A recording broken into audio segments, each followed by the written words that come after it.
Broadcasting Company. DZRH. Member, kapisanan ng mga broadcaster ng Pilipinas. Member KBP, oras 6:04. Ganun talaga, ano? Balitang makatotohanan, balitang maaasahan. ACS Balita. Walang makakaligtas, walang makakalampas. Saan mang sulok ng kapuluan, Luzon, Visayas hanggang Kamindanawan. Basta't may balita, ipagwagwagan ng sikat na tagapagbalita. ACS Balita. Kasama ang 2x2 tandem Anthony Taberna at Jerry Baha. ACS Balita. Ang programang ito ay hatid sa inyo ng ACS Manufacturing Corporation, ISO certified, maker of world-class quality Pride detergent.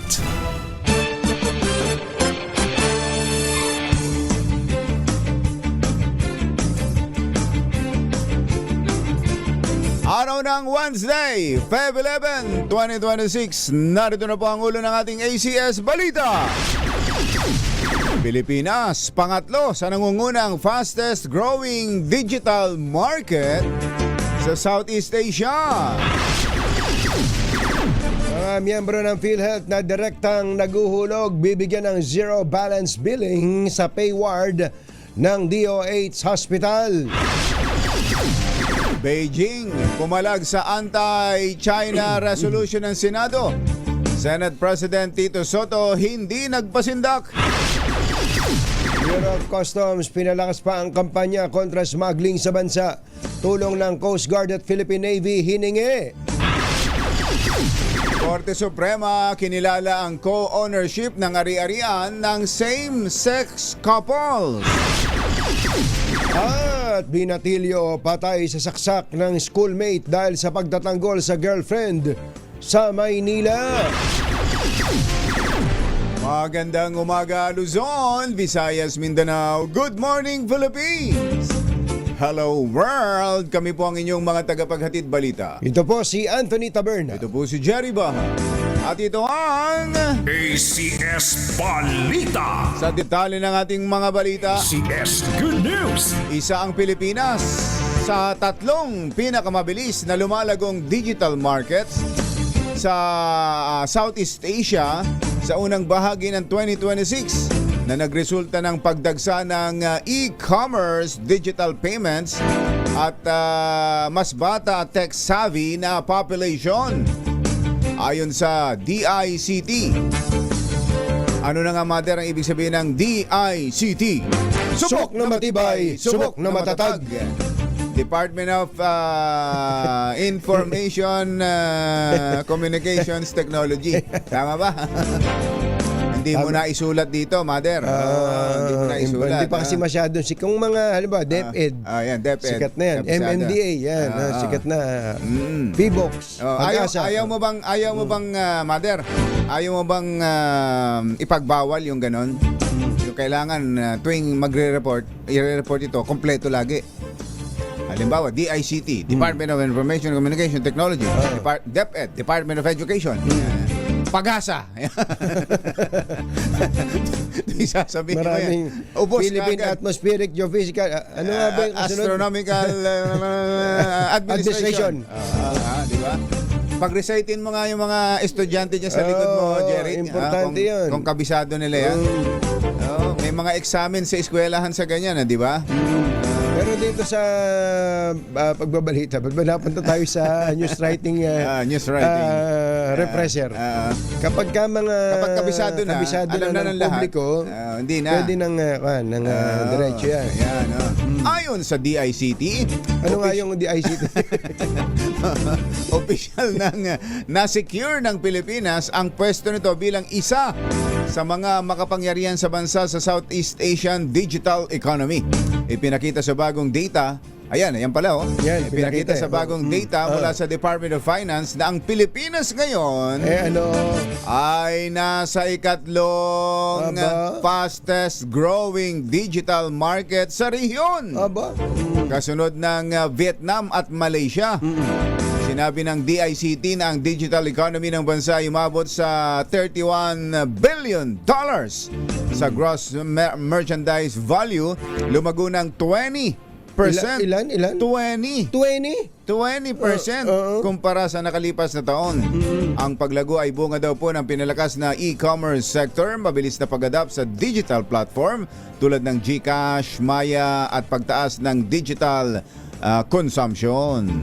Iyon, totoo naman talaga. Mas mainam pa nga Oo. siguro kung Bachero, kung mas magaling pa tayo sa mga anti-scamming measures. Ay, mas maganda. Mas marami pong mahihikayat na Lalo- pumasok dyan sa cashless transaction digital transactions. yung online banking. Oo. Online banking. Ano? Online banking. Meron pa ring mga ayaw sumubok dyan. Nakakatakot naman talaga kapag lalo na nga kung nababalitaan ng mga matatanda yung scamming. Yung scamming na nangyayari. Pero ang pataas na ng Sobrang pataas. ganda po. Sobrang ganda talaga ng cashless transaction. At pataas ng pataas, paganda ng paganda yung mga security na ipinatutupad yan. Si Alan lang Si Alan talagang dati. Ayoko! Si Alan Encarnacion. Umaayaw na, umiiling pa. Ngayon, tinan mo, na high-tech na rin si Alan. Totoo yun. Diba? Sobrang inam yan. Saka lalo na, by the Very way, convenient. mabanggit din natin yan, lalo na po dun sa mga namumroblema ngayon sa cap na inilagay ng Bangko Sentral ng Pilipinas Yung 500,000. sa 500,000 na withdrawal ng salapi sa mga bangko. Kapag ka po nagwi-withdraw kasi ng cash, yun kadalasan pinampapasweldo sa mga empleyado. Kung ang lahat ng empleyado mo ay gumagamit na ng e-wallet na. E-wallet, ba't mo kailangan pang magkaroon ng threshold amount Kaya nga. para diba? doon sa withdrawal o kay deposito ng salapi? Yan. Ang laking bagay nun. Laking bagay yan. Transfer na lang. Tsaka yung kinatatakutang OTP. Oo. Yung ano na nga ibig sabihin ng OTP? OTP. Yun nga. Alam nyo na yun. Kayo naman. Di ba? Pinag-usapan lang natin kanina. Pag alam na, hindi na sinasabi. Di ba? Tinipe tuloy ni Paring Ray. Ayan, tsaka ni Yuwel. Di ba? Karaniwan, yun ang nagkaka-lokohan, mga nagkaka-scam. Meron na mga pamamaraan ngayon na hindi na kailangan ng OTP. Yung naka-ano na mismo sa mukha mo. Sa mukha mo, sa cellphone. At mas mainam pala yun. Yung mukha mo mismo doon sa yung gadget, sa cellphone mo, pag pinindot mo, hindi na mag-OTP. Hindi na. I-scan lang yung mukha mo. Ayun. Ayun na, pasok na yung... Sobrang laking bagay. diba? Bachero, total napaka-importante niyan. Kahapon may nag-message sa akin at ginamit na naman ito, Union Bank pa ginamit Union Bank. Ang Union Bank, isa sa pinakaunang mahusay sa digital Talaga, banking. sobrang galing po nitong Union Bank. Katunayan, yung Union Bank ang lang laging nagpapagano sa pagka gumamit ako ng credit card. Ay, eto, ginastos ko. Eto po, nag-message sa akin kagabi. We notice that your income information has not been updated. Keep your records current to enjoy exclusive Union Bank credit card offers and promotions. To learn, simply remove the brackets and visit. Eto na. Tapos may pipindutin ka ng link. Sasagutin ko sana ng no. So parang totoo. Parang totoo. Dahil English English. Saka marami. Pag in English kang ganun, parang... Medyo, galing, grabe. Nito. Tapos medyo malalalim na English pa, no? Tapos tumira pa ng UBP is regulated by BSP. Tinan mo na. Ang pagkakamali niya, hindi ko alam kung ano UBP. Yun nga pala Union Bank. Loko Kung binuo niya yon, kung sinabi niyang Union Bank, nadali na. Ayan ang sinasabi. Pero ito, ginamit niya kung Bachero yung Yung Union Bank number. Parang ganun. yun nga, napapasok talaga. Napapasok. Kaya- Buti na lang hindi tayo madaling mahilig magpipindot sa mga ganyan-ganyan. Yun lang, huwag kayo magpapipindot ng ganyan. Alas 6:14 ng umaga, Target po ng Department of Health na bigyan ng karagdagang benepisyo ang mga direct contributor ng PhilHealth sa ilalim ng Zero Balance Billing o ZBB program. Ayon kay Health Secretary Ted Herbosa, pinag-aaralan nila ang paglalaan ng spatial area sa DOH hospitals para sa mga PhilHealth direct contributors na mag-avail ng Zero Balance Billing. Layon anya nitong mabigyan sila ng hiwalay at mas maayos na accommodation sa pamamagitan ng paglalagay sa kanila sa private rooms sa halip na sa common ward lamang. Giit ng kalihim tugon ito sa mga panawagan mula sa mga direct contributors ng PhilHealth na mabigyan sila ng additional benefits kumpara sa mga indirect contributors. Nako, thank you Secretary Herbosa, nakikinig po kayo. Yan ang Nakikinig po kayo. yan ang matagal na natin sinasabi. Importante kumbatsero sa gobyerno, lalo mga opisyal ng gobyerno, huwag mong nagdaramdam po may panukala o mga mungkahi o mga reklamo. Pag-aralan ninyo kung pwede. Tulad nito, napakaganda po nito mga kababayan. Hindi ba yung pinag-uusapan naming matagal na ni Kumbatyero, yung nagbabayad, Yun ang bigyan nyo ng serbisyo. Yun ang bigyan nyo ng premium. Maraming nagseselos tuloy ang mga nagbabayad ng PhilHealth na yan sa mga indigent Totoo, diba? Kumbatyero. Yung walang binabayaran, zero billing. Zero billing, tapos pakuya-kuya-kuya lang. Ganun pa At magkakasama sila doon sa area, pero yung nagbabayad na sila pa yung may extra pang binabayaran sa ospital. Yan ang sinasabi natin. At nakahalo din sa iba. Ayan, ayos yan. Ayos, Secretary. Ayos, palakpakan. Libre yan, ha? Libre yan. Hindi Libre. kayo nagbabayad ng 98 million sa amin. Sabay ganun. Ayos din. Libre, basta't para sa bayan. Hindi nyo na kailangan magbayad sa amin. Pero kung gusto nyo rin niya mag-place ng advertisement, Pwede naman. May pondo naman yata kayo dyan. Alas 6:16 ang ating oras. Masantos siya kabasan at sa kayo namin nagbangon kila. Pumalag ang Chinese Embassy sa resolusyong inaprobahan ng Senado na kumukundina sa mga opisyal ng kanilang embahada. Tinawag ni Chinese Embassy spokesperson Ji Lingpeng. Sino yan? Ji Lingpeng na isang political stunt ang resolusyon at inakusahan ng ilang mambabatas ng paulit-ulit na paggamit ng pananakot at intimidasyon laban sa mga Chinese diplomat. Nga naman itong mga pinapadala ng China dito sa atin. Nagbabala rin itong si Ji Lingpeng na may ano di kaya nito si Lipeng? Patanong natin kay Rock Salvador. Jen, pakitanong mo nga Jen. Nagbabala rin si Ji na may kapalit umano ang ginagawa ng mga senador at binanggit ang hypocrisy, ignorance, and recklessness. Inihayag din ng embahada ang desisyong ideklarang persona non grata ang mga council member ng Kalayaan Municipality bilang tugon sa ginawa nilang katulad na hakbang laban sa kanilang mga opisyal. Alas 6:17 na ng umaga na imbag gabigat kada kayo amin na po. Agring kayon, gising na. Achi, ahya, Mr. Jalamtang, latyam chap chit hun. Hindi nagpasindak si Senate President Tito Soto sa pagbatikos ni Chinese Embassy spokesperson Ji Lingpeng. Siya pa rin? Oo, siya pa rin sa resolusyong pinagtibay ng Senado laban sa ilang opisyal ng Chinese Embassy. Buwelta ni SP Soto, tila gustong patahimikin ng Chinese Embassy ang Senado sa pagtawag sa kanilang ipokrito at ignorante dahil sa inilabas nilang posisyon sa pamamagitan ng resolusyon. Sinabi ni Lingpeng na sinisindak ng Senado ang mga Chinese diplomat at tinawag pa ang nasabing resolusyon na isang political stunt. Nagpasok lolo naman ang Bureau of Customs sa Philippine Coast Guard at Philippine Navy para mabantayan at panagutin ang mga nagpupuslit ng mga produkto sa bansa. Ayon kay Customs Commissioner Ariel Nepomuceno, tanging ang mga pampublikong pantalan lamang ang nababantayan ng BOC dahilan kaya nakalulusot ang mga smuggled items sa mga private port. Binigyan din ni Nepomuceno na mahalagang magsanib pwersa ng iba't ibang ahensya para ma-monitor at mahuli ang mga smuggler sa bansa. Halimbawa, may nagpuslit usually nanggagaling ng idinadaan ng Indonesia, idinadaan ng Malaysia, yung tinatawag kong backdoor, isasakay po yan mga malalaking lancha. Then mula doon, tataog na po yan sa kung saan ang mga pwedeng pampang na Private tollway. ports. Oo. Kaya talagang kailangan nun ng tulong lalong-lalo na ng Coast Guard at ang Philippine Navy. Si Customs Commissioner Ariel Nepomuceno.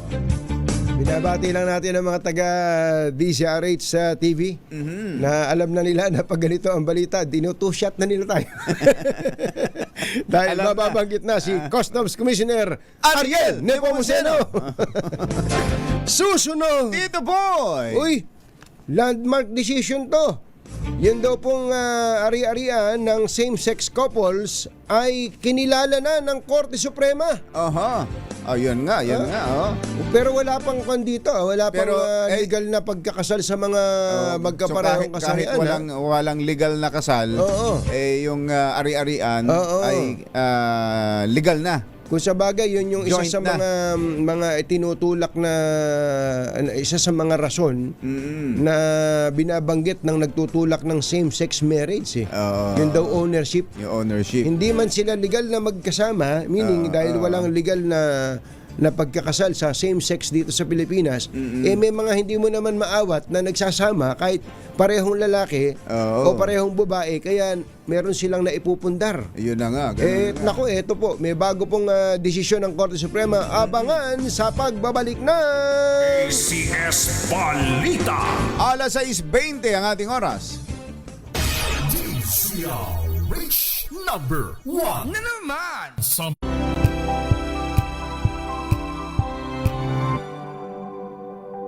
Hello, Washi! Laundry day na naman! Yay! Anong meron? Mancha ng chocolate, Oh. putik, may libag pa! Kaya natin yan! With Pride Washing Machine Detergent, may triple stain-away formula. Tanggal ang makapit, madikit, at malupit na dumit mancha. Kaya easy-easy ang labada. Mula noon hanggang ngayon! All you need is pride. All you need is pride. ACS NBC Milliones. NBC Milliones. Mamimigay na naman kami dito sa MBC ng 1 million pesos! Sa isang malinis na papel, ilagay ang iyong name, age, address, phone number at pirmahan. Ipasok sa loob ng isang white legal-sized envelope. Kalakip ang alinman sa mga required proof of purchase o POP. At sa labas ng envelope, ilagay ang NBC Milliones 2026, ang POP na ginamit at ang MBC station na iyong sasalihan. Ihulog ang iyong entry sa mga drop boxes na matatagpuan sa MBC station sa inyong lugar. DZRH, Love Radio, Yes FM, Easy Rock, Aksyon Radio. Pagkakataon na manalo ng hanggang 1 million pesos sa Grand Draw at libo-libo pa in cash prizes sa 10 weekly draws sa mga MBC stations nationwide. Dito sa MBC Milliones 2026. Sali na! MBC Milliones is brought to you by Pride Detergent, Smart Dishwashing, Shield Bath Soap, Unique Toothpaste, White Rose, Charm Fabcon, Star Wax Floor Wax, San Miguel Pale Pilsen. See posters or visit our Facebook page for more details. Promo period is from January 10 to March 27, 2026. DTI Fair Trade Permit number FTEB 244864, series of 2025. Drink responsibly.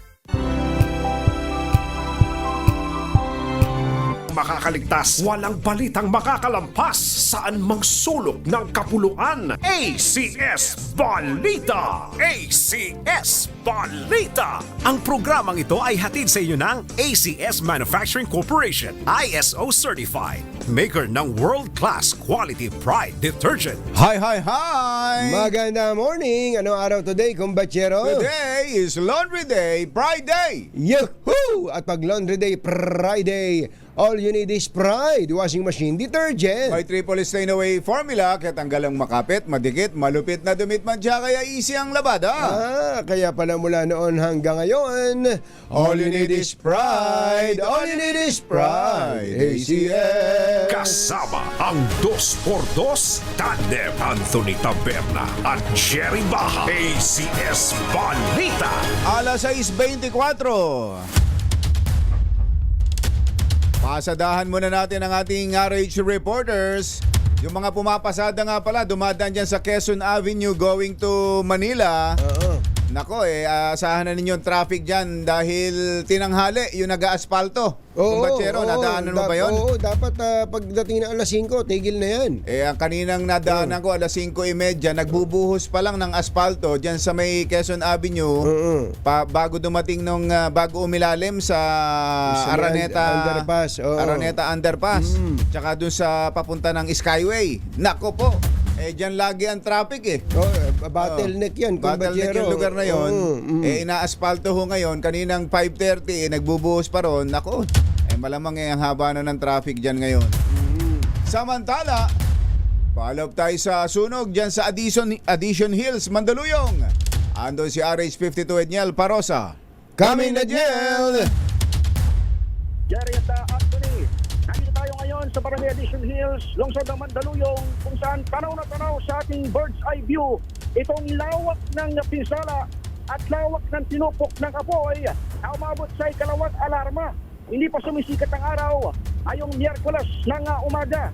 Idineklara ng kontrolado ang sunog dito sa barangay o sa Block 34 bago mag alas 6, pero pagdaya ni punong barangay Carlito Sernal, 3 hanggang 40 kabahayan ang nadamay sa sunog.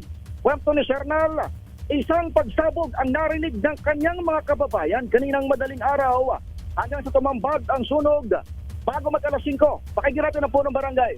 Kwento lang ng mga kapitbahay, meron daw isang bahay doon na parang may parang sumabog ata na hindi ko alam kung anong dahilan Pero unconfirmed pa po yun dahil medyo tuliro pa yung ating mga kababayan dahil tinatanong ko sila kanina kung ano pinagmulan.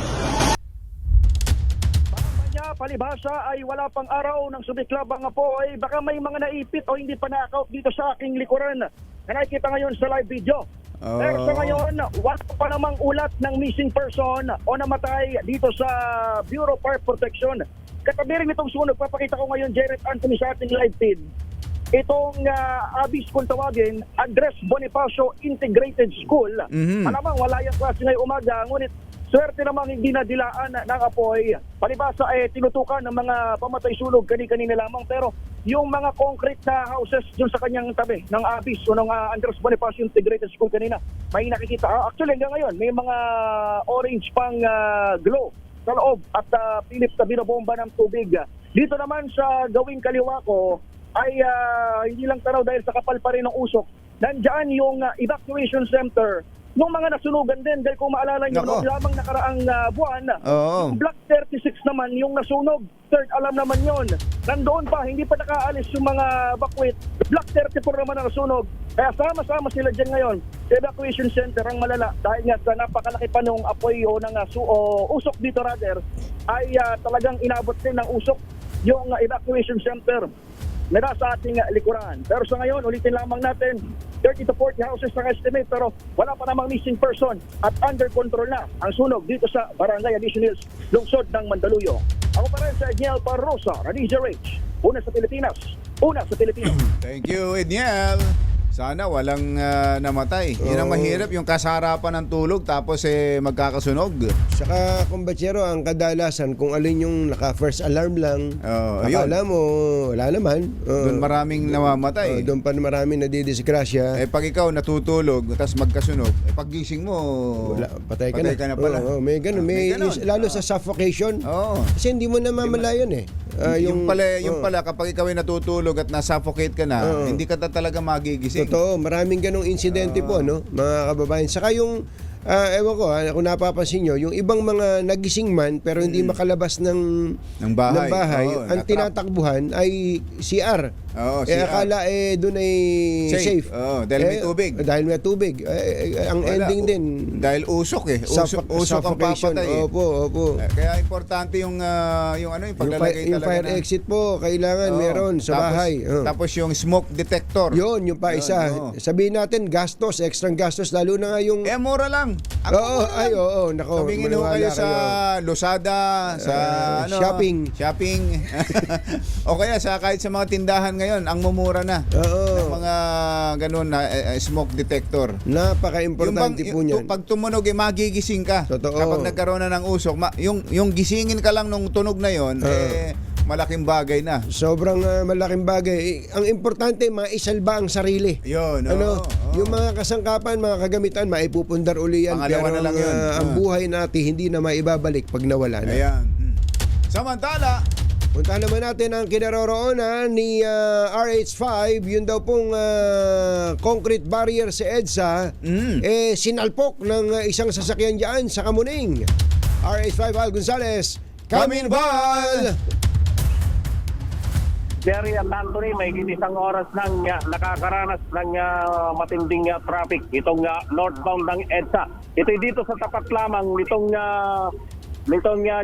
GMA Kamuning MRT Station. Sa report ng MMDA, Jerry Anthony, ay umabot na sa Aurora Boulevard sa Cubao ang hilera na mga sasakyang nakatraffic sa mga oras na ito. Ito'y dahil dun sa pagbangga ng isang avansa dito sa hilera ng mga concrete barrier ng EDSA busway. Yung nakikita ninyo dito sa ating likuran ay yung nasangkot na SUV. Igililid muna pansamantala itong avansa na ito na ayon sa mga dumating na mga kasamahan ng driver nitong avansa ay ginagamit daw bilang isang TLDS.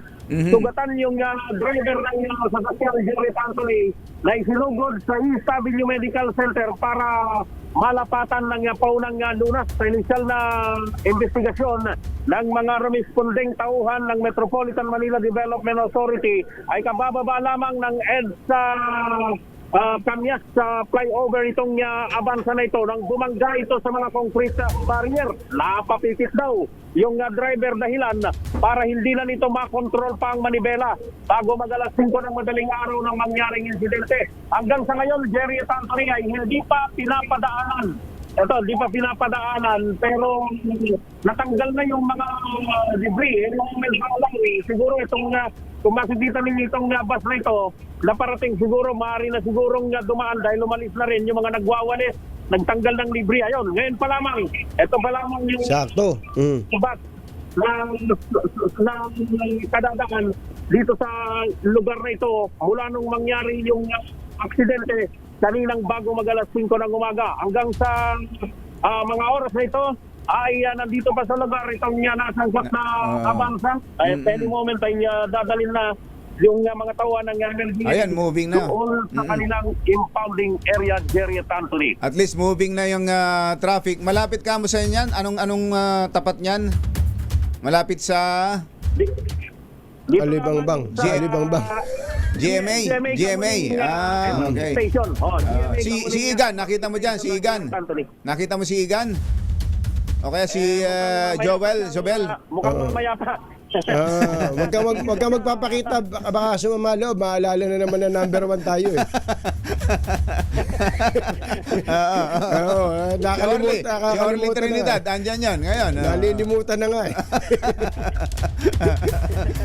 Sabi siguro itong si Val Gonzales nananadya ito.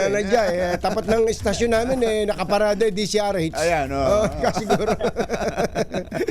Ayos, thank you Val. Ang importante hindi naman grabe yung injuries nung driver. Hindi naman ganun. Malaking mama yung driver nito. Siguro yung mga pagkabunggo lamang, wala naman tayong nakitang dugo o sugat sa kanyang katawan. Siguro internally yung naging sugat dahil pinantok ba? Nakatulog ba o nakainom? Ano ba yan? Napapikit daw yun yung initial napapikit. Napapikit. Medyo naidlip siguro. Nagamit nga yung kanyang unit ng Avanza na pampasada bilang isang sa TNDS. Yun ang mangyari pero wala namang sakay, wala namang pasahero. Yung biktima nung mangyari itong aksidente. Wasak na wasak at hindi na pakikinabangan pa itong kanyang sasakyan dahil durog yung pinakahurapang bahagi matapos itong banggahin yung tatlong concrete barrier. Tibay ng mga barrier na yan. Napitpit. Isa pang napitpit na plastic barrier na inilalagay bilang harang dito sa mga ibang sasakyan para doon sa EDSA bus carousel. Mula rito sa kahabaan ng EDSA northbound dito sa GMA Kamuning MRT Station. Ako si Val Gonzales, DZRH, una sa Pilipinas, una sa Pilipino. Thank you, Val. Samantala, pinagtibay ni Senator Loren Legarda ang kanyang suporta sa mas pinalakas na batas laban sa online child exploitation. Sa kanyang co-sponsorship speech sa plenaryo kahapon, sinabi ni Legarda ang kanyang pinarating ni Legarda ang kanyang suporta sa expanded anti-online sexual abuse or exploitation of children at anti-child sexual abuse or exploitation materials. Isang panakalang nag-aamyenda sa umiiral ng batas tungkol dito. Layunin nito palakasin ang mga proteksyon laban sa mga nagbabagong mga pamamaraan ng pagsasamantala sa mga bata sa digital space. Ayon kay Legarda, bago pa man siya pumasok sa serbisyo publiko, noong 1998, dinodokumento na niya ang mga karumal-dumal na anyo ng human trafficking sa kanyang investigative program na pinamagatang The Inside Story. Ho, ho, ho. Parang panggabi ng lagim. Ganun ba yun? Hindi ganun. Binigyan din pa ng senadora na napapanahon na palakasin ang batas laban sa online child exploitation kasunod ng report na ang nahatulang kano yung pedophile, yung kano, yung si Jeffrey Epstein ay nagpatakbo ng network dito sa Pilipinas. Dito, nako. Ay sus, network ng mga minor de edad na inaabuso. Ayun, tinan mo na. En tagal na nitong si Epstein, di ba? Oo, saka ang dami ng... Ilang dekada nang tumatakbo ang story nito. Binuhayo ito. Nabuhayo itong istorya niya ngayon sa Amerika dahil may mga bagong mga ebidensya, Revelasyon. may mga bagong revelasyon at may mga bagong testigo. May mga yung mga biktima, iba pang mga biktima na lumutang at nagbigay ng mga pahayag. Ito pala well connected sa US government. Mukhang marami ring iba pang opisyal ng US government na involved na kasapakat. O baka sinusuplayan ito ng mga batang inaabuso. Grabe. Kinilala po ng Supreme Court ang same-sex couples o yung nagsasama na pareho ang kasarian bilang co-owner ng bahay at lupa basta may patunay na nag-ambag sa pagbili o renovation. Hindi matapos payagan ng Supreme Court ang isang dating partner na hatiin ang ari-arian na pinagsaluhan nila sa Quezon City. Sa ilalim ito ng Article 148 ng Family Code, basta't mapapatunayang pareha silang may ambag sa naturang ari-arian kahit sa isa lang nakapangalan ang naturang property. Sa isang desisyong isinulat ni Justice Justice Joseph Lopez, pinagbigyan ng Supreme Court Second Division ang reklamo ng isang babae para sa paghahati ng ari-arian at kinilala siya bilang isa sa mga may-ari ng bahay at lupang kanilang tinirhan kasama ang kanyang same-sex partner. Nag-ugat ang desisyon ng Korte Suprema ng maghiwalay ang same-sex couple at pagdebatihan ang kanilang hatian sa biniling bahay at lupa nung sila ay nagsasama pa. Kailangan lang may pruweba yan. So ang sinabi, kahit hindi nakapangalan sa kanilang dalawa, basta't mapapatunayang pareho silang may share. Kasi hindi naman ilalagay sa sa titulo, hindi naman ilalagay na person A married to dahil walang same-sex marriage sa atin. Walang marriage certificate na naipakita. Walang marriage certificate na napakita. So ang mapapakita dito kung batsero, yung pruweba na nagbigay siya. Ayun, nag-ambag siya nung binili yung property na yon dahil wala namang conjugal property sa same-sex partners. Pero kung yun pundar lang nung isa at nakiki-ako-ako ka lang at inaangkin mo dahil kayo'y nagkasama, hindi naman. Kung ayaw mo, huwag kayong maghiwalay. Huwag kang makipaghiwalay. Tiisin mo. Doon pa rin. Paano kung may iba na iniibig? Yun ang mga payo. Ray, ano ba yan? Nahihirapan na si Pai. Yung mga itinuturo mo sa amin. Halimbawa, lagi na kayo nag-aaway, iniisip nyo, paano na yung property? Magkasundo kayo. Yan na problema ba yun? Paano kung meron na nga ibang iniibig? Isama nyo. Para Paano na yun? Ilan na yun? Bihira, nagkagulo-gulo na. Nagsama na nga yung same-sex, yung magkapareho ng kasarian. Nadagdagan pa. Nadagdagan pa. Ay, sus, magulo yan. Yan ang kabuuan ng ating ACS Balita. Ito po si Jerry Ito Ba. po naman si Anthony Taberna. Kasama ang 2x2 tandem Anthony Taberna at Jerry Baha. ACS Balita. Sa mga taga Longos, Malabon. Aba, andyan pala ang ating malakas promo kasama ang Pride Agent. Ang Pride Agent. Na si Baka may pagkamali ninyo. Hindi po kung ano pride dito. Pride Agent ito Pride Detergent Agent. Ayan, si Sherwin Alfaro para kayo iswertehin sa araw nito. Mamimigay ng limpak-limpak na salapi. Limpak na salapi. Oo. At meron pang mga groceries at syempre ang ating medium component. Ready na ba kayong tandaan ang ating word of the day para manalo ka ng Deezer H Mini Component? Eto na! Parang mahirap ang word of the day natin Parang ayaw nyo ipamigay yung radyo. Ano ito, Jeric? Paano pronounce? Gauche. Oh my gosh. Oh my gosh. Para hindi, siguro sinunod nyo kay Kuya Angel. Oo, kay Si Kuya Angel ay may oh my gout. Gout na lang. Gout para mas madali. Ano ba yung gauche? Gauche? Ano yung gauche? Ito yung Soko. Gauss Abelgas. Baka magalit sa ate si Gas niya. Gauss? Gauss. Saan nyo nakakuha yan? Saan nyo nakakuha yan? Bakit nyo ginamit yan? Baka tungkol to sa usapan China pa din saka mga senador. Kasi sabi nga respect begets respect. Ayan, sabi ni Senator Tito Soto. Ito ang ibig sabihin daw nitong gauche ay walang galang. Walang galang. Yung pala yun. Ang spelling po nito ay G-A-U-C-H-E.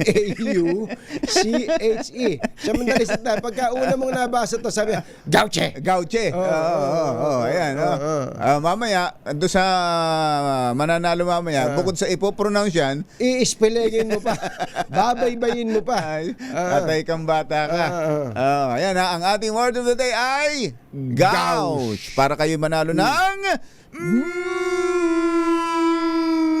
medium component. Oras po natin. Achi, Mr. Jalomtang, Lakyam Shop, Sahon, 6:43 ng umaga. Balita.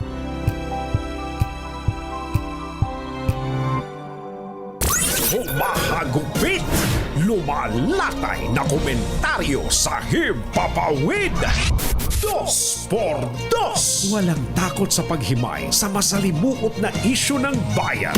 2x2. Humahataw na mga balita at impormasyon. 2x2. Ating damhin, ating lasapin ang hagupit na 2x2.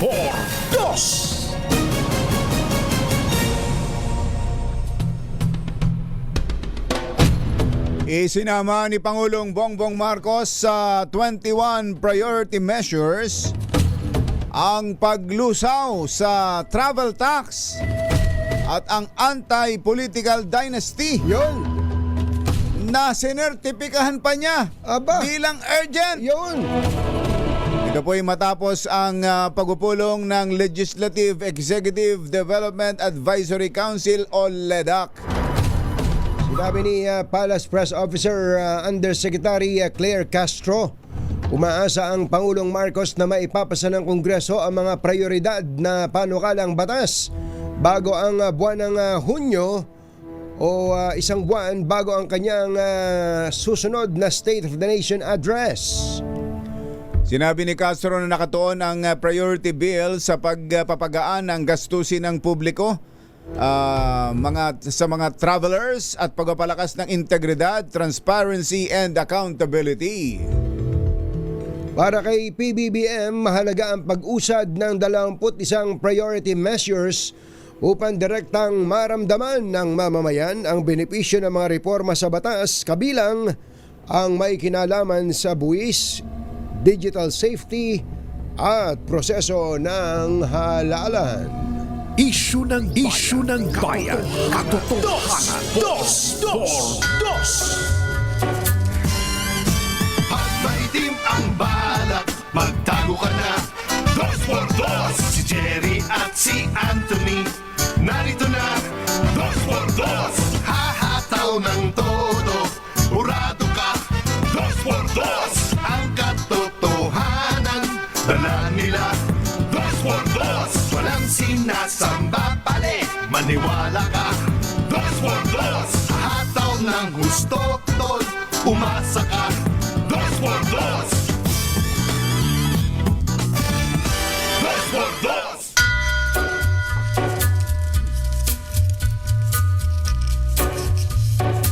Hi.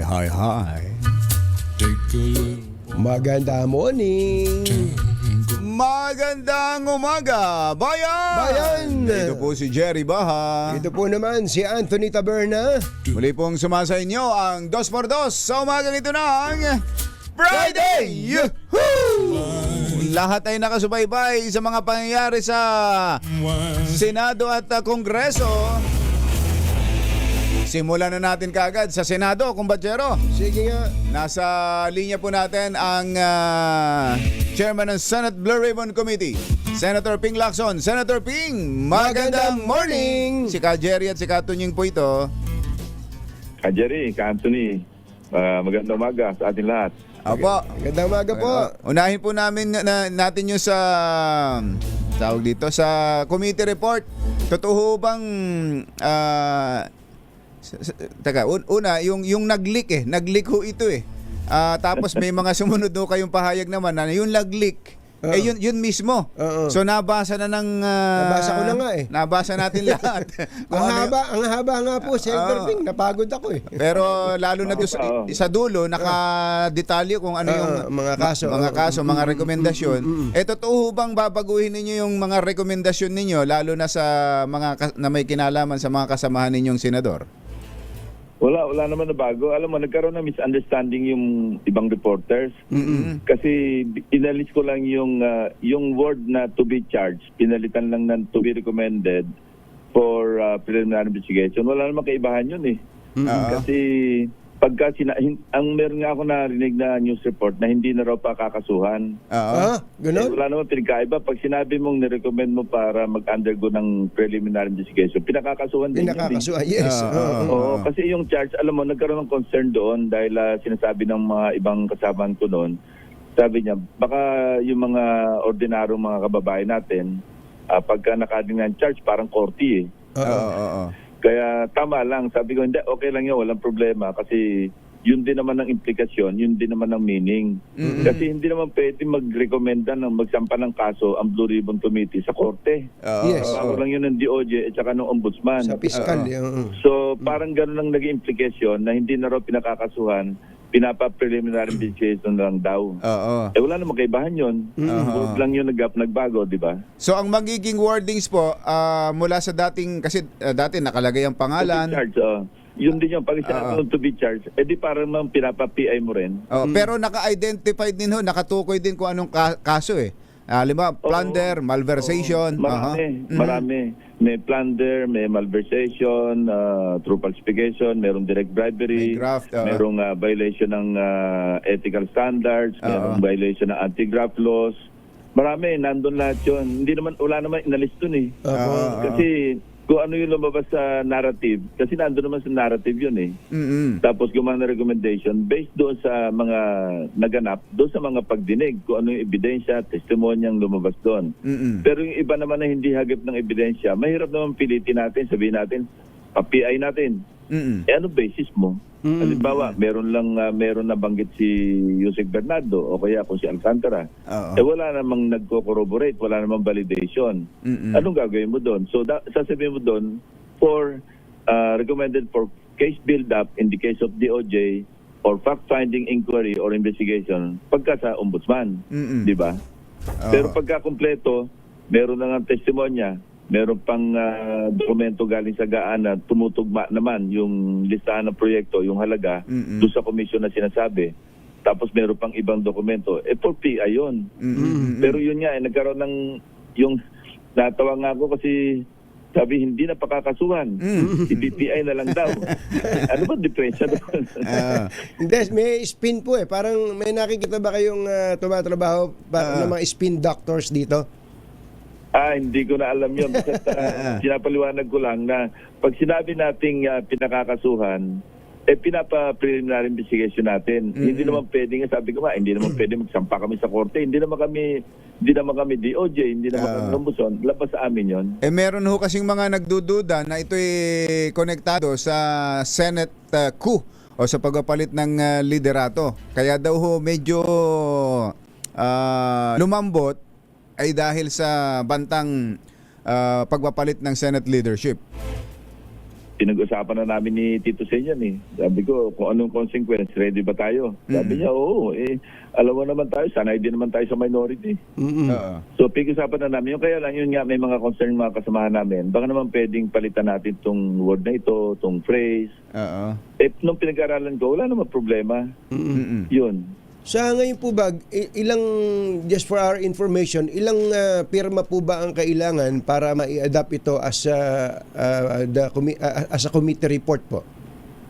11 kasi ang membro ng Blue Ribbon, 17 ang regular. Tapos 3 yung ex officio. So, bali 20. So, kailangan simple majority at least 11. Opo. Nakakailan na po bang pumipirma ngayon? Kahapon lang na finalize na yung final na version. Hindi version, baka magkamali na naman. Yung edit, final edit. At mamaya pwede na itong i-route ulit sa mga kasamahan ko. Nung may lumabas pong report, may 3 nag-withdraw ng pirma. Fake news ba yun? Hindi, totoo yun. Sila sa akin eh. Senator Subiri, Senator JB, Senator Win.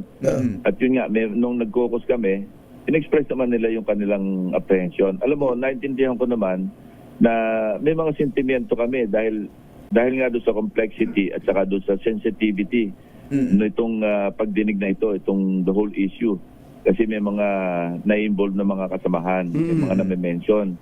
So, naintindihan ko naman yung kanilang situation. Sabi ko, kung hindi nga kayo pipirma, maintindihan ko rin naman eh. Kasi after all, narinig naman ng publiko yan sa pagdinig natin. Kaya lang, kailangan kumpletuhin ko yung aking trabaho na maggawa ako ng committee report pagkatapos i-defend ko sa floor. Kailangan gawin ko yun. Kung hindi ako makakuha ng 11, then sabi ko, walang problema sa akin. Hindi walang committee report. Wala ako i-defend.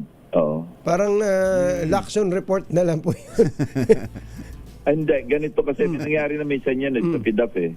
Noong hindi na adapt yung committee report, parang ginawa na lang ng chairman's report. Chairman's report. Hindi ko naman gagawin yun. Pero kung magre-request ang ombudsman, magre-request ang DOJ, kung pwedeng i-furnish sila noong maski unsigned report na after all, yun naman eh, nahalukay naman dun sa mga public records din eh, sa public hearing eh. So walang problema yon. Ipagpapaalam ko yon kay Senate President at kung papayag siya, ipapadalan ko ng kopya. Ano naman eh, napadala na rin namin ng ibang mga ebidensya yung ombudsman at saka ng DOJ habang nagkakaroon ng pagdinig kasi naandyan na din naman sila as resource persons. So di ba minsan nga, dinadala nga nung Secretary of Justice pa si Ombudsman Boying eh. Di ba, dinala niya si Alcantara, dinala niya si Bernardo habang nagte-testify. Binalik naman niya. Ginawa ng affidavit. Oo, ginawa ng affidavit based doon sa testimonya. Ngayon, kung ano pa yung naidagdag sa affidavit doon sa DOJ, dahil nag-a-apply sila sa WPP, hindi naman kami parang mapipilit sila na i-share sa amin yon kasi may MOA sila doon eh. Na may confidentiality na yun eh. Kasi at that time, nung di pa sila natatanggap, nag-a-apply sila, confidential yung mga pinag-uusapan nila doon eh. Senator Ping, ang binabasa ko po yung mga pangalan ng mga tao na nirekomenda ninyong i-preliminary investigation. Marami po doon ay inginuso ni Undersecretary Bernardo at ng iba pang testigo. Matanong ko lang po, meron po ba kayong nirekomendang ipa-PI na ang basis yung sinabi ni Diskaya. Speaker Martin, kasi alam mo si Diskaya, kahit na hindi na siya sumulpot do sa nung tinawag ng DOJ o ng Ombudsman o ng NBI, under oath siya sa committee So, siyempre, hindi naman pwedeng i-discard o disregard yung kanyang testimonya. So, nandoon yun. Pero may statement din niya, statement of fact na binanggit ang pangalan niya, then it's up to the DOJ or Ombudsman na i-follow up na lang yun. In other lang yun. in other words, hindi naman natin, hindi tatanggapin ng DOJ yun kasi nga, hindi naman na-affirm sa kanila yung affidavit o yung testimonya ni Diskaya. Opo. Actually, kaya ko po tinatanong yun, gusto ko malaman kung may halaga ba yung pagsasalita ni Diskaya dyan. Kasi nung unang banat niya, kung kani-kaninong pangalan yung mga pinagbabanggit niya po dyan tuloy yung mga ibang tao nabigla pa katulad ni Congressman Romulo. Opo. Pinangalanan niya, kaaway niya yun. Akala ko si Gutesa. Si Diskaya pala pag-usapan natin. Diskaya po. Diskaya. Oo. Nandun yun kasi under oath naman siya. Under oath naman. Opo. Saka si Gutesa. Nabanggit din yun. Siyempre, nabanggit sina Congressman Romulo, kung sino-sino doon. Babanggitin namin yun sa narrative. Tapos may recommendation din kami na, kasi tatlo yan merong recommended for PI, may recommended for fact-finding and or case build-up. Kasi pag DOJ, case build-up ang tawag nila. Pag Ombudsman, fact-finding investigation or inquiry. So, yun. Masasama rin sila doon. As para sa Ombudsman, fact-finding. Pag sa DOJ, case build-up. Case build-up, opo. Kila Yusek Bernardo at Henry Alcantara, wala hong rekomendasyon ang committee? Hindi. Nabanggit doon na pag hindi saklaw ng kanilang testimonya na kung saan kinakailangan yung kanilang testimonya testify para sa maglilid sa conviction ng mga ibang tao, personality, pwede rin silang kasuhan. Doon sa mga ibang ebidensya naman laban sa kanila na hindi saklaw ng kanilang pagiging state witness. Ang lumilitaw ho kasi, nakikita ng tao na mga sumusubaybay sa pangyayari, parang tinanggap na natin na state witness at lusot na sa lahat ng kaso si Yusek Bernardo tsaka itong si Henry Alcantara. Hindi lahat ng kaso. Yung kaso lamang nasaklaw ng kanilang mga affidavits or kanilang pag-testify. Maliwanag yun. Doon sa committee report nandun din yun na yung ibang ebidensya na naglilink sa kanila na hindi naman nila alam o na hindi sila makapag-contribute para yung materiality ng kanilang testimonya mag-lead sa conviction ng iba, may kaso rin sila.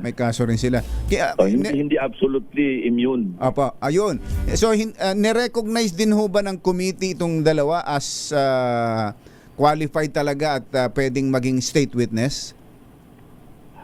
Hindi. In-state lang doon na tinanggap silang state witnesses ng DOJ, ng WPP. Pero hindi kami para maghusga doon hindi saklaw ng hindi kami nag-assess sa kanila, hindi kami nag-evaluate DOJ yun Okay. Meron pong isang item kami binasa bago namin kayo tawagin, yung mga priority measures na sinertify pang urgent ng Pangulo. Yung anti-political dynasty. Meron pa bang ibang lakso na kamag-anak nyo na nasa gobyerno na politiko? Wala. Meron akong isang konsehal sa Imus na pamangkin ko. Opo. Okay, ano po sa inyo dito sa political dynasty? May pag-asa ba ito? May pag-asa ba ito sa both houses?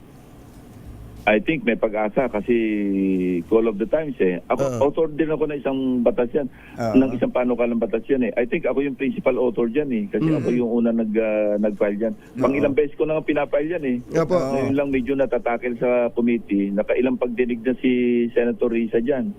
Kasi ako yung dating chairman ng electoral reforms.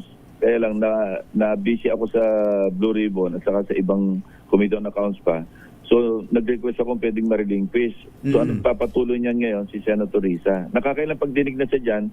Maganda naman yung resulta Yung, ang kaibahan po ngayon, parang first time po ito, Senator Ping, na ang isang sitting president ay nag-certify as urgent, dito po sa anti-political dynasty bill. First time na na-certify as urgent ito. Saka first time din na nagkaroon ng pagdinig. Oo nga pala, no? Oo. So iba nga pala ngayon, ano? Iba. Mukhang may pag-asa. Laging first reading lang noon. Babasahin lang sa floor. Pagkatapos wala na, kinalimutan na. So ang dapat pala natin subaybayan ay ang galaw nito sa Kamara. Nag-hearing din sila yata doon eh. So, at saka nagsalita na rin si Speaker Boji na ipaprioritize nila eh. Ayun. So, tingnan natin. Pero basta tumuusad, yun ang importante. At saka, sa tingin ko, subo na rin sila eh. Hindi ho, bukod dyan sa anti-political dynasty, hindi ko lang alam kung nakasama yung no work, no pay. Kayo po ba, ano ba sa inyo doon?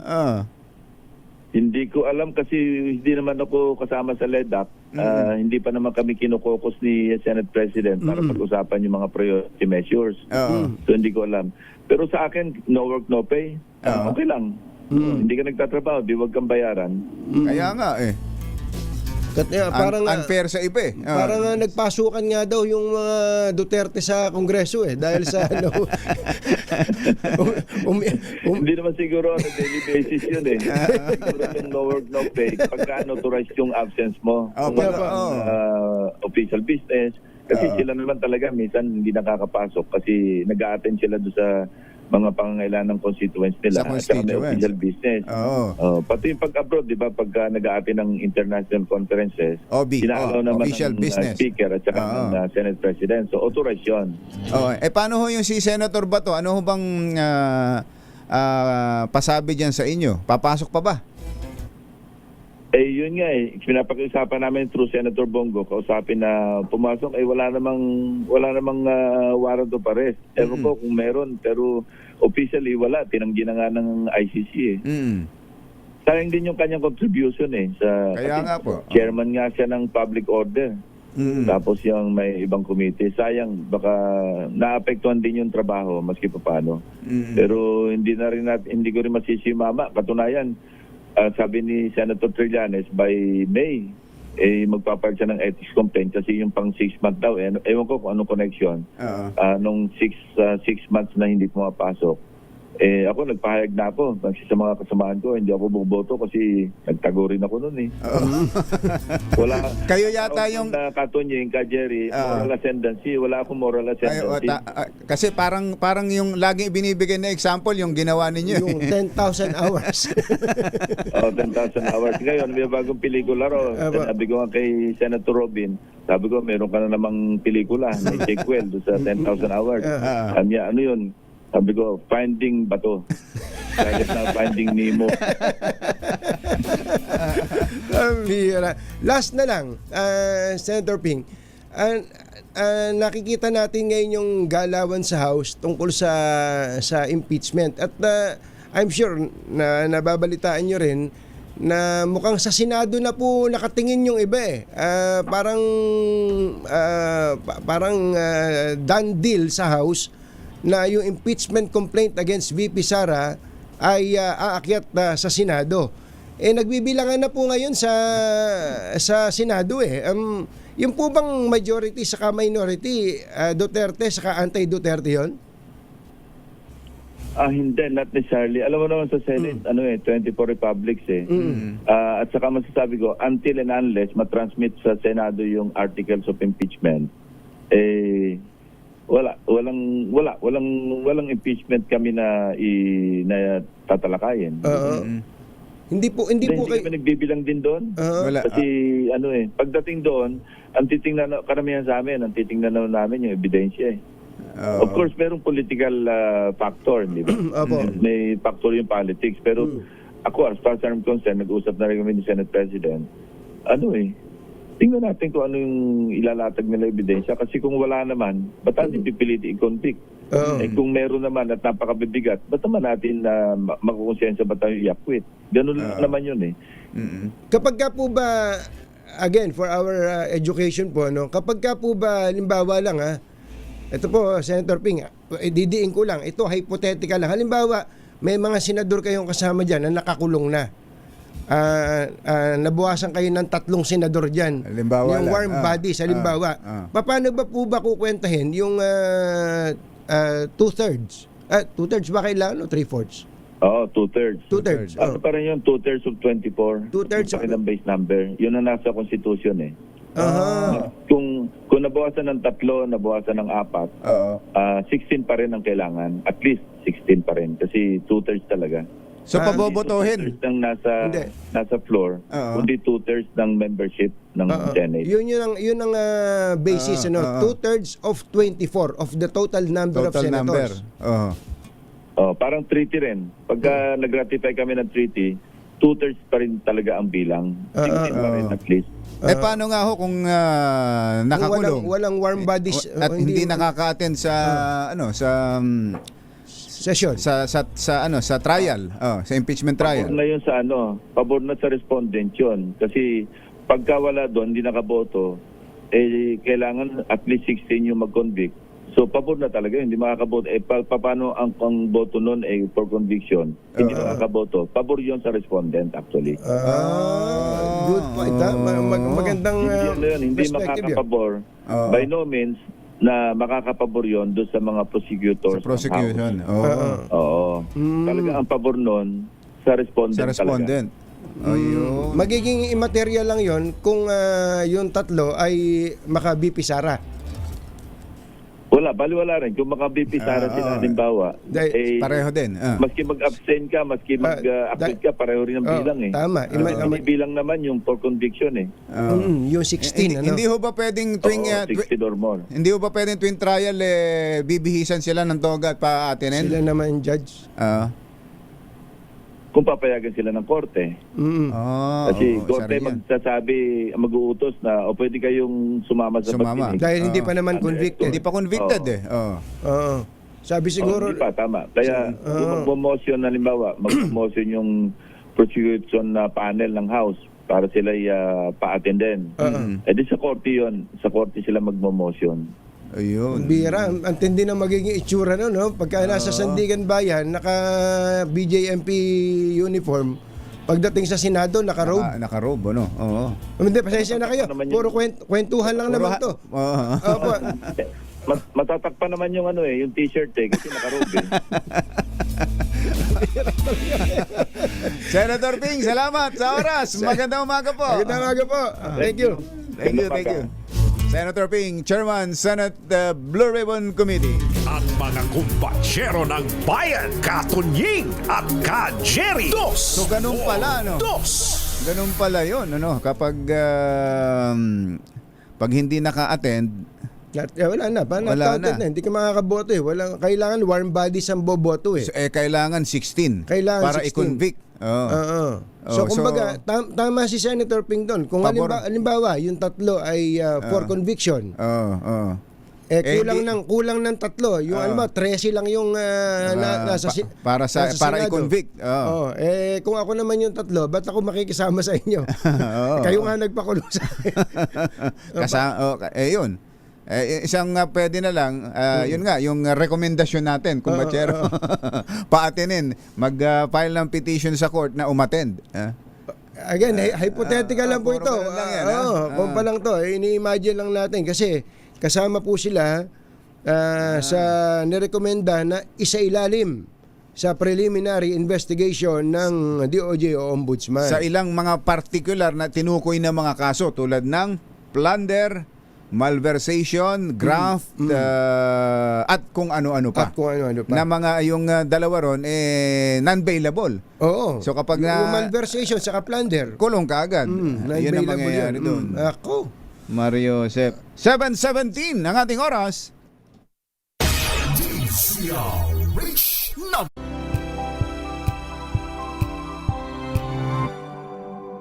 balitang dapat alam mo. Balitang magdadagdag ng talino dahil bagong impormasyon makibalita. Unang-una sa DZRH. Pangunahing balita kasama ang 2x2 tandem ni na Anthony Taberna at Jerry Baha. Narito na po ang ulo ng ating mga pangunahing balita. Senate Blue Ribbon Committee binago, pinalambot ang mga salita o wordings sa kanilang mga rekomendasyon na may kinalaman kina Senators Chis Escudero, Jinggoy Estrada at Joel Villanueva. Paglusaw sa travel tax, anti-dynasty bill kasama sa priority bills ni PBBM. Tito Sen, inupakan ng opisyal ng China na tinawag niyang rude and undiplomatic. Impeachment laban kay Pangulong Marcos tuluyan ng ibinaon ng Kamara. VP Sara, umiiwas naman makipag-usap sa mga kaalyadong senador. At Atong Ang nasa Pilipinas pa rin ayon sa DOJ. Magandang umaga Luzon, Visayas, Mindanao. Good morning Philippines! Hello world! Kami po ang inyong mga tagapaghatid balita. Ito po si Anthony Taberna. Ito po si Jerry Baha. At ito ang Pangunahing balita. Sa detalye ng ating mga balita, inaprobahan na ni Pangulong Bongbong Marcos ang 21 priority bills matapos ang ikatlong pagpupulong ng LEDAC, Legislative Executive Development Advisory Council. Kabilang sa mga panukalang binigyan ng prioridad ng Pangulo ay ang Anti-Dynasty Bill na sinertipikahan bilang urgent. Nakauna-unahan kauna-unahan po ito. Kasama rin ang pagpasa sa panukalang batas na mag-aalis sa travel tax upang pag-aani ng pagbiyahe ng mga Pilipino at mga turista na inaasahang magpapaangat sa turismo. Bukod pa rito ang mga panukala laban sa fake news at digital misinformation, BARM elections, Kadena Act, Independent People's Commission Act, Party List System Reformed Act at iba pa. Ito, importante rin ito, kumbachero. Itong reforma sa party list system natin. Sinabi mo pa. Ang ganda rin ito. Ito rin ang dapat natutukan. Kumpiyansa si Pangulong Bongbong Marcos na magiging maganda ang epekto ng naturang mga prioridad sa napanukala oras na maisabatas. Target ng administrasyon na maipasa ang mga ito bago matapos ang June 2026. Nilinaw ni Senate President Pro Tempore Ping Lacson na mayroong slight changes sa partial report ng Blue Ribbon Committee kaugnay sa flood control mess. Ayon kay Lacson, may mga pagbabago lamang sa termino na kanilang gagamitin, ngunit pareho pa rin ang nilalaman nito. Kiti Lacson, irerekomenda nila ang pagsasagawa ng preliminary investigation laban kina Senator Chis Escudero, Joel Villanueva at Jinggoy Estrada sa halip na imungkahi ang paghahain ng kaso laban sa kanila o yung termino na sila ay i-charge dahil ang dating daw po nito sa tao parang i-charge na sa husgado. Paliwanag ni Lacson, pareho lang naman ang kahulugan nito sa konteksto ng kanilang report, ngunit para sa clarity ay binago nila ito lalo't sa formal na proseso ay tanging ang DOJ at Ombudsman ang otorisadong magrekomenda na maaaring kasuhan. Wala naman na bago. Alam mo, nagkaroon ng misunderstanding yung ibang reporters. Kasi inalis ko lang yung word na to be charged. Pinalitan lang ng to be recommended for preliminary investigation. Wala naman kaibahan yun eh. Kasi pagka ang meron nga ako narinig na news report na hindi na raw pa kakasuhan. Ganun? Wala naman pinagkaiba. Pag sinabi mong nirecommend mo para mag-undergo ng preliminary investigation, pinakakasuhan din. Pinakakasuhan, yes. Ang tinig ni Senate President Pro Tempore Ping Lacson.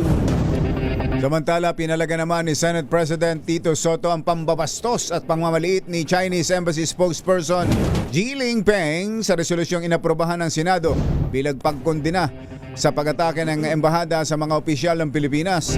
Kasunod ito ng pahayag ng Chinese Embassy spokesperson na ang naturang resolusyon ay political stunt lamang ng Senado.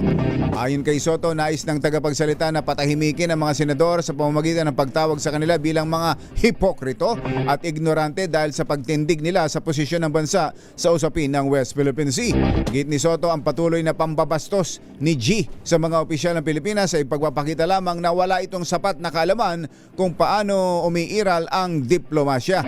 Sa huli ay pinaalala ng Senate President sa Chinese Embassy ang mga katagang respect begets respect. Tuluyan na ibinasura ng Kamara ang dalawang impeachment complaints laban kay Pangulong Bongbong Marcos. Sa botong 284 na pabor, 8 tumutol at 4 na nag-abstain, pinagtibay sa plenaryo ang rekomendasyon ng House Committee on Justice na ideklarang insufficient in substance ang naturang mga reklamo. Sinabi ni Justice Committee Chairman Jervil Luistro na ang naging desisyon ay batay sa mga pamantayan ng konstitusyon, mga desisyon ng Korte Suprema at sa impeachment rules ng Kamara.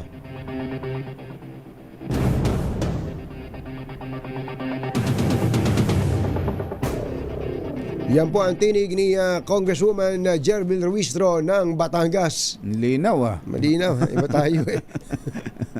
Ano nangyari? Wala. Bukas na. Sige, bukas na lang. Samantala, Pangunahing balita.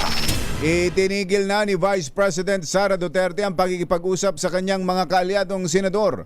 Ayon kay VP Sara, pinili niyang umiwas sa kanyang mga kaalyadong opisyal upang mailigtas sila sa anumang harassment o pananakot ng administrasyon. Paliwanag nito, napansin niya na tuwing may nakikipag-usap sa kanyang opisyal, kahit na bumabati lang sa kanya, ay hinaharas na ng administrasyon sa pamagitan ng paggawa ng mga kung ano-anong aligasyon at pagsasampa ng kaso. Samantala, dumistansya rin si VP Sara sa usapin ng kaugnay na umano'y tangkang pagpapatalsik kay Senate President Tito Soto sa pwesto at dumutang na panliligaw ng minorya kay Senator Loren Legarda. Tikom din ng bibig ng pangalawang Pangulo nang tanungin kung posible ang tangkang palitan ng liderato ay kung ang palitan ng liderato ay may kinalaman sa nilulutong impeachment laban sa kanya. Iginiit ni Coast Guard spokesperson for the West Philippine Sea, Commodore J. Tariela, na walang dahilan para humingi siya ng paumanhin sa China. Kaugnay ito ng pagpapakita niya ng karikature ni Chinese President Xi Jinping sa isang academic forum sa Maynila. Tugon ito ni Tariela sa panawagan ni Senator Alan Peter Cayetano na magsorry siya sa China dahil sa pag-post ng naturang larawan. Paliwanag ni Tariela, naganap ang presentasyon sa loob ng silid-aralan at saklaw ng academic freedom at freedom of expression at hindi ito opisyal na pahayag ng gobyerno o press briefing. Nilinaw din niya na ang mga opisyal na briefing ng PCG ay nakabatay sa aktwal na larawan at video ng mga insidente sa West Philippine Sea at hindi sa mga ilustrasyon. Samantala, inihayag din ni Tariela na ikinagulat niyang hindi nananawagan ng paghingi ng paumanhin ang senador sa China sa kabila ng umano'y panliligalig ng Chinese Coast Guard laban sa mga mangingisdang Pilipino at sa mga resupply mission ng bansa. Samantala, pumanaw na si dating House Speaker Joe De Venecia kahapon, February 10, sa edad na 89. Kinumpirma mismo ng pamilya ng yumaong former House Speaker ang malungkot na balita. Sa loob ng mahigit 6 na dekada, inilaan ni De Venecia ang kanyang panahon at lakas sa pagsisilbi sa bayan bilang mamamahayag, diplomat, entrepreneur, mambabatas at global advocate para sa kapayapaan. 7 termino siyang nanungkulan sa Kamara kung saan 5 termino rito ay bilang House Speaker, dahilan kaya tinagurian siyang longest serving speaker sa post-war Congress. Naniniwala si Justice Secretary Frederick Vida na nasa Pilipinas pa ang puganteng si Charlie Atong Ang na naharap sa patong-patong na kasong kidnapping at serious illegal detention kaugnay sa pagkawala ng mga sabongero. Sinabi ni Vida na wala sa record ng immigration na nakalabas ng bansa si Ang pero hindi nila isinasantabi ang posibilidad na nakalabas ito ng Pilipinas dahil meron itong kakayanang gawin kung ano ang gugustuhin ito. Tiniyak naman ni Vida na hindi tumitigil sa paghahanap ang mga otoridad sa puganteng may 10 milyong pisong patong sa ulo. Una nang sinabi ng Cambodia's Ministry of Foreign Affairs na wala sa kanilang bansa si Ang matapos ang ulat na posibleng ito ay nasa Cambodia. 7:34 ang ating oras. Magbabalik pa rin mga pangunahing balita. This time check is brought to you.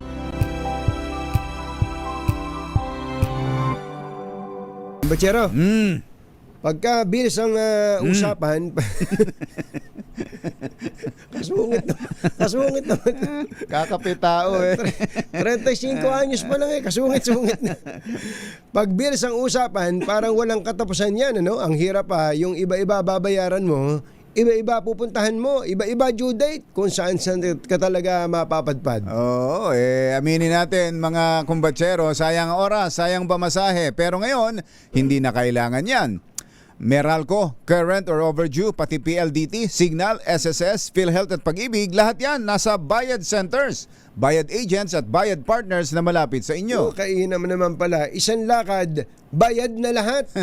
Abay, tipid na sa pamasahe, tipid pa sa oras. Yan ang praktikal. Yan ang diretso serbisyong hindi ka na paikot-ikutin. Aba, oo. At kung bayad ang pag-uusapan, yan yung dating Bayad Center. Abe, 28 years na nating kaagapay tayo mga Pilipino sa mga bayarin yan. Kaya basta bills payment, piliin mo ang tatak na matagal na, Tatak Bayad. Supervised by the Bangko Sentral ng Pilipinas.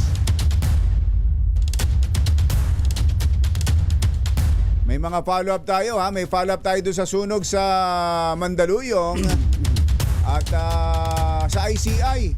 May follow-up tayo sa ICI. May ICI pa ba? May ICI pa pala. Pero bago yan, may nanalo na! Yo!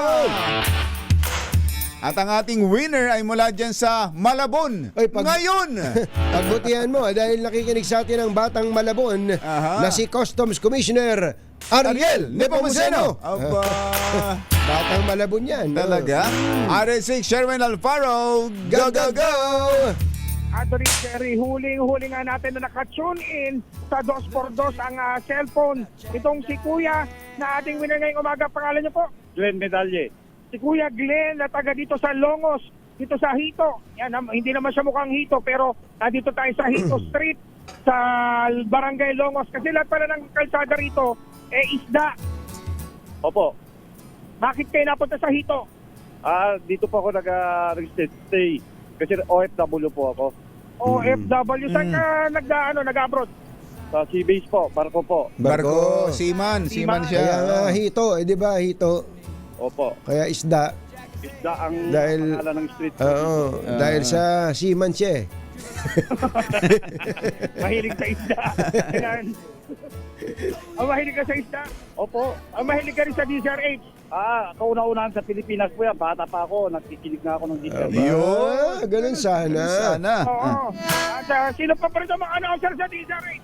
Anthony Taberna at Jerry Baha. Hindi ka lang kayo sila. Opo. Tingnan yung mikropono. Opo. Okay, dahil paborito mo si Anthony Taberna at Jerry Baha, meron ka 1,000 pesos!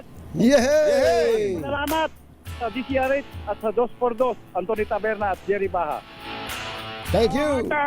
At pag nasagot mo pa yung ating word of the day, makukuha mo yung ating medium component. Opo, go to ang word of the day ngayon. Yun. Sa English, kaliwa. Yan, sa British English, kaliwa. Or sa Spanish, izquierda. Ayan, kaliwa. Pag kanan naman, sa salitang kanan, sa right. Okay. Ano yung pinag-uusapan nyo? Ano ba? Ang bira. Ala pa, alas 8, nakainom na yata. Ano ba yung pinag-uusapan nyo, Sherwin? Mario Joseph. Sa salitang Pranses, gouch ay sa kaliwa. Hala ko ano na yung pinag-uusapan niya. Izquierda. Kapag Spanish naman, sa Spanish, derecha kapag kanan at kapag Pranses naman, dioptre. Napakarami yung pinag-uusapan. Ng DZRH. Ayun, ganun sana. Madamdaming bayan, Tia Deli. Ayun, tingnan mo na, kabisado. Kabisado, Sherwin. Kabisado yan. Dahil kabisado niya lahat at totoo ang nakikinig. Sa DZRH. Ito po ang mga taga-Basilan at taga-Hulo. Assalamualaikum warahmatullahi wabarakatuh. Buenos dias. Ayun. Aba, tingnan mo nga naman. Yung taga-Ilocos. Aba, Nagibag na bigat na apaw. Kompleto, ano? Salita, grabe. galing. At talagang masugid akong tagapakinig, lalo na aking mga kapatid na sundalo dyan sa Armored Battalion sa Lamitan, Basilan. Sundalo. Si Sergeant Bren Medalye at si First Scout Ranger Noel Medalye. Nasahin dyan sa 103rd Brigade. Ayos. Okay. Kuyang, salamat po. Thank you. Dahil na ko ang ating word of the day, meron kang medium component atid ng Astron Appliances, alagang Astron, alagang maaasahan. Available po sa lahat ng inyong paboritong appliance center sa buong bansa. At syempre meron ka rin medium component. Meron ka rin medyo natin content. At ang ATS at ang DCRH. At ang pinakamalaki, pinakabago, pinakamabango, ang Private Fabric Conditioner, Korean Strawberry Bloom Detergent Powder with stain-away formula. 2 kilo yan, kaya kahit gaano karaming labahan, ubos yan. Maraming pong salamat sa DCRH at sa 2x2 na programa kay Anthony Taberna at Jerry Ba. Salamat kayo ng Panginoon. Mabuhay. Manalo ng 1,000 pesos sa akin tumutok sa DCRH. Baka na susunod nating winner sa DCRH Malakas promo at sa atin ng Pride Detergent. Aris number 6, Sherwin Bata Alfaro DCRH. Una sa Pilipinas, una sa Pilipino. Thank you. Sherwin, itutuloy si Marpon Salan na hindi pa ngayon, hanggang ngayon daw hindi pa sila, wala pa raw, koleksyon. Wala pa nagbabayad, hindi pa nababayaran ng maraming kontraktor sa DPWH. Sabi na lang natin yan, paalala natin kay Secretary Vince. Secretary Vince Dizon. Ang sabi na lang kay Sherwin, itong si Sherwin talagang pag-asa. Siya ang gold medalist ngayon. Bakit ba sumisikat yung gold medalist na yan? Sherwin, alam mo ba yon? Ba't ba, Yuel, ba't ba trending ang gold medalist? Ba't may SEA Games ba ngayon? Naghahanap tuloy ako ng mga sports Bakit Sports sikat yung gold medalist na yan? Samantala, Kuyang Elsa Bartolomeu, magandang morning. Magandang umaga rin na kumbatsero at happy birthday kay Mayor Raycat. Mayor Raycat. Happy birthday. Tatahi-tahimik ha. Happy birthday din kay Benny Cruz Santiago from Batch 84 Pasay City West High School. At kay ating Janice Tang. Ating Janice Tang. Magandang morning. Ng William Medica, Bangkok. Babasahin namin sa susunod yung statement ninyo, ating Janice ha. Oo, importante yan. At magandang morning din kay Sec Banoy Lopez. Meron pala, may press con. Abangan nyo, malaki yung press con na to. Yuel, may press con daw si Sec Banoy. 9 a.m. Meron daw pong importanteng order. Babanggitin sana natin, kaya lang baka ma-preempt. Mamaya na, sa press con na. Sabay-sabay na. Magandang morning din kay Asek Marcos pa rin. Marcos pa rin, Lacanilao ng LTO. At sa bagong talagang Executive Director ng LTO, si Attorney Martin Ontog. Yan. May iniimbitahan daw ang ICI, Show My King. Show My King? Show My King? Sarap yan Paborito namin yan talaga. RH15, Giselle Recaport. Come in, Giselle! Jerry Katunying ipatatawag ng Independent Commission for Infrastructure ang showmaking entrepreneur na si Jonathan Payawalso at business partner niyang si Carlito Macadangdang na kinakaladkad ngayon sa anumalaya sa flood control. Sabi sa DZRH News ng isang ICI official, agad nilang padadala ng imbitasyon ang 2 oras na makumpleto na yung mga commissioner ng komisyon. Isasalang din niya nila sa hearing yung iba pang itinuturing na persons of interest sa iskandalo. Sinabi ng opisyal na magpapatuloy agad yung pagsasagawa ng pagdinig ng Independent Commission kung hindi pa ito bubuwagin ng Pangulong Bongbong Marcos. Yun lang. Kung hindi pa. Kung hindi pa. Teka muna, bakit ito ba pinansin nila dahil ginawa ng report ng AMLAC o talagang nasa radar nila yan itong mga taga-showmaking?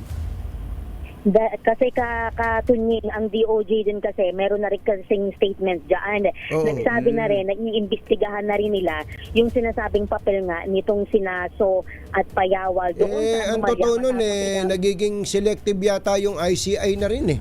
Oo, Halimbawa, dami yung mga 15 contractor na top contractors Wala na. wala naman silang ipinatawag na iba. Oh, Asa wala na yung kwan, yung yung number Number one. 1, oh. Ano pa, legacy. Legacy, oh. Yung maganda yung kwan. Naalala mo yung Giselle, yung maswerte sa chicks. Oo. Yung Maganda asawa. maganda asawa. yung yung maganda yung Bakit yun? Ang sabi- Pinatawag ba ng ICI yun? Ang sabi ka, Jerry, katunying dyan ni Chairman Andy Reyes, yung ibang mga nandun sa 15 na kontratista, may mga, hiningan daw nila ng mga documents at sasalang daw doon sa kanilang mga investigation. Yung mga dokumento ng kanilang mga kontrata, simula noong 2016, kung hindi ako nagkakamali, hanggang ngayong taon. Wala na. Mabubuwag na May kasama pa ba siya dyan sa ICI? Parang yung guardian na lang yata. Yung guardian na lang yata kasama ni Justice Reyes eh. Sabihin mo kay Justice Reyes, medyo wag ka na kamo ma-stress. Baka gusto mo na rin kamong magpahinga na lang. Kahit mag-isang commissioner na lang si Chairman Andy Reyes, Jerry Katunying, kasama pa rin naman niya si Executive Director Brian Hosaka at yung special advisor na si General Alyorin. Una nga rito Jerry Katunying, sinabi ng DOJ na iniimbestigahan na rin nila yung sinasabing papel ni Naso at makadangdang sa anomalya matapos silang idawit doon sa top-notch catalyst builders. Ayon kay Prosecutor General Richard Padulyon, bagamat hindi kontratista si So, proponent umano siya doon sa proyekto. Tinawag naman na walang basihan ng mga negosyante yung nabanggit na akusasyon. Wala pang hatol ng Pangulo sa magiging kapalaran ng Independent Commission o kung may plano pa ba siyang magtalaga ng mga bagong commissioners. Ito ang Giselle Ricapoy para sa DZRH, una sa Pilipinas, una sa Pilipino. Medyo nakakaaliw yung salitang proponent, kumbatsero, no? Diba, pribadong tao ka, tapos naging proponent ka na isang project. Paano nangyari yun? Anong impluwensya mo para maging proponent ka ng... yun na nga Hindi ka naman opisyal ng gobyerno, hindi ka senador, hindi ka congressman. Paano ka magiging proponent ng isang project? Dahil yan doon sa ginawang scheme nung mga nakakaalam talaga dyan. At ang nakakaalam talaga dyan, hindi naman yung proponent na mula sa legislature nasa DPWH din. Sila yung nakapag-design ng scheme na yan. Totoo Kaya kahit private person nagiging proponent. yun sa galing sa husay nila. So, hindi ka naman contractor. Wala kang pinirma ng papel tapos naging proponent. Sinabi siguro, pare, mamuunang ka dito, pwede kang kumita rito. Kung ikaw yung negosyante at may pera ka na extra. Okay ba yan? Sige, ito, sali ako dyan. Ayun. Kaso ka ngayon. Proponent ka na. Saka natawa ako doon sa AMLAC report, kumbatsero Saan naman kayo nakakita ng AMLAC report na ganito? Kinuwenta yung pagpasok ng pera sa account, paglabas ng pera sa account, tapos tinotal. Halimbawa, 1 million piso pumasok sa account, 1 million lumabas. Yung dineposito, tapos winidraw 1 million. Ang lumilitaw na kwan, 2 million. 2 million. Paano magiging 2 million yun? Ano ba? Di ba minus na yung isa? Matatawa ka talaga sa para bagang ginagalit natin ng tao sa pamamagitan ng nakalululang mga numero. Yun na nga. Ganun na nga. Ay, nako. Eto, may mga nasugatan daw sa sunog dyan sa Mandaluyong, RH52 Enyel Parosa. Kami na Jel! 4 ang sugatan, Jerry at Anthony, dito sa kasagsagan ng sunog sa Barangay Addition Hills, lungsod ng Mandaluyong. Yan ang kinumpirma ni BFP Mandaluyong Operations Chief Fire Inspector Brian Pilila matapos ideklarang fire out. Ito nga po ay 6:40 na umaga. Pero maliban sa mga nagtamo ng minor injuries, pasintabi sa mga nag-aalmusal at mga fur dad, 2 aso at 1 pusa ang walang buhay. Naku at po. inipon dito sa tabi ng apektadong area. mga nadamay ito sa sunog. May isa pa tayong nakita na sugatan na Hindi nasunog ano, hindi nasunog yung mga pusa at aso, pero na ano yan, na-suffocate. Suffocate, oo. Yung isang sugatan na pusa, nalaktos siya pero buhay naman. Yung pusa talaga nakapanlulumo. Pakinggan natin si Fire Inspector Brian Pilila. Then sa injured naman po, meron po tayo nakita lang 4 na injured na, pero mga civilian po sila lahat. Kanilang mga injuries minor lang naman po, more on abrasions, burn, at saka yung isa po animal bite lang. Animal bite. Habang nire-rescue niya po yung kanyang pet na aso, medyo naging hostile kaya kinagat po yung meron. Nagkaroon din ng bahagyang kumusyon dito kanina ng may damputin itong barangay na posibleng sa niyo ng sunog. Dalawang lalaki ang kina-question ngayon ng pulisya makarang makitaan ng kandila sa kasagsagan ng pag-apola kanina sa apoy. Nasa 100 pamilyang tinatayang nawala ng tirahan pero swerteng hindi naman natamay ang Andres Bonifacio Integrated School na katabi lamang ng nasunog na residential area. Ako si Edniel Parrosa, DZRH. Una sa Pilipinas, una sa Pilipino. Thank you! Ito, nag-message sa atin si Sir Jomay Paroco. Ang pangalan pala nung hindi man lang kinumbida ng ICI ay si Alex Abilido. Oh, yun, siya nga, Alex ng Abilido, Legacy. ng Legacy Construction.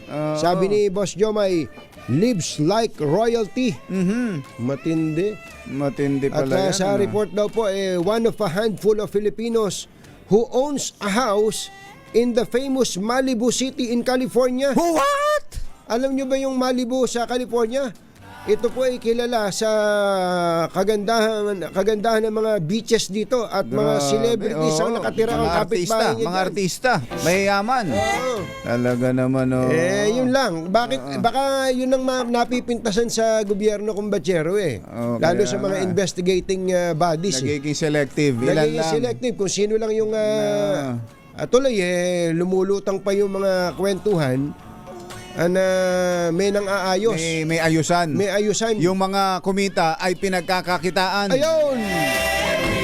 Baka may mga kailangan na kayong ipaayos sa inyong mga bahay. Tulad ng bubong. Buti na lang may bubong na maasahan. Gawa sa state-of-the-art technology. May aluminum na. May pintura pa. Na available na rin sa pre-painted tiles pan. Para sa eleganteng bubong na matibay na makulay pa, mag-Cherylum pre-painted ka na! Ito pong best-selling 7-seater SUV ng Cherry Tigo Philippines. Ito pong all-new Tigo REV Luxury Edition. Meron na tayong bago. May bago na tayo. Yuel, may bago na tayong picture niyan, ha? Oo. Ito pong all-new Tigo REV Luxury Edition SUV ay nakapagtala ng best-in-class fuel efficiency rating. Antindi. Alam niyo kung gaano kalayo ang narating? 84.28 kilometers per liter. Sangka pa. Gasoline equivalent. Matapos ang fuel eco run ay sinagawa ng Department of Energy.